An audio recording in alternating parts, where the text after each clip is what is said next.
है कि सोमवार की अगर प्रदोष पड़ती है, बहुत ध्यान से सुनना महाराज, सोमवार की प्रदोष पड़ती है तो शंकर भगवान कैलाश पर निवास करते हैं।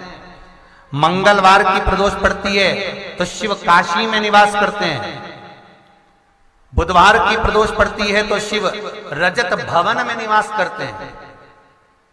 गुरुवार की प्रदोष पड़ती है तो शिव गंगा के स्थल पर निवास करते हैं।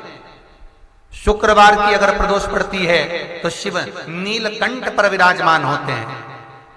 शनिवार की अगर प्रदोष पड़ती है तो शिव शमी के वृक्ष के नीचे रहते हैं। और रविवार की जब प्रदोष पड़ती है तो शिव बेलपत्र के पेड़ के नीचे निवास करते हैं। महाराज ये एकादशी शंकर से कह रही है कि आपका स्थान ये नहीं कि आप कैलाश पर मिले, उस वार को, उस तिथि के दिन, उस अनुकूल।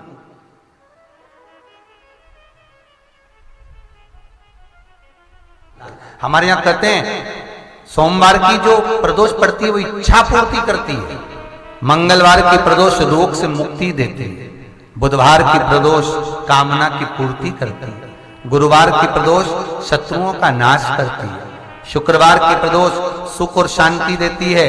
शनिवार की प्रदोष संतान का सुख देती है। और रविवार की प्रदोष जो काम दुनिया में कोई नहीं कर सकता वो अचूक फल की प्राप्ति रविवार की प्रदोष करा देती है। महाराज ऐसी प्रदोषों का नियम वर्णन किया चाहिए। भगवान कहते ठीक है तू थोड़ी देर खड़ी हो। एकादशी सम्मुख खड़ी हुई। पार्वती जी ने जिस अंगुष्ठ का जल पीने के लिए लिया था हाथ में, बस पीने ही वाली थी, शंकर भगवान ने वही हाथ में जल लेकर एकादशी के हाथ में उसको देकर कहा, ले ये मेरे द्वारा निर्मित एक व्रत है जिसे त्रयोदशी के दिन तूने मांगा है, मैं तुझे देता हूं।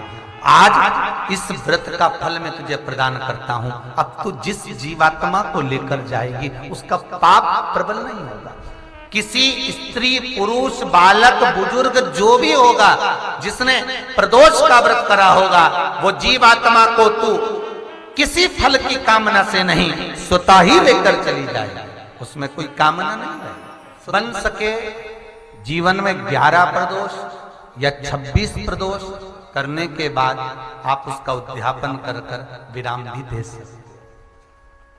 पर जीवन में एक बार प्रदोष का व्रत मौका मिले, जिस कामना से जिस दिन का भाव आपके मन में आए कि मुझे रोग से मुक्ति पाना है तो ये प्रदोष मुझे करना है, मैं रोग मुक्ति के लिए, हम जो भी आपके मन में आ रहा है, संतान प्राप्ति के लिए शनिचरी प्रदोष, आप उसका स्मरण करें।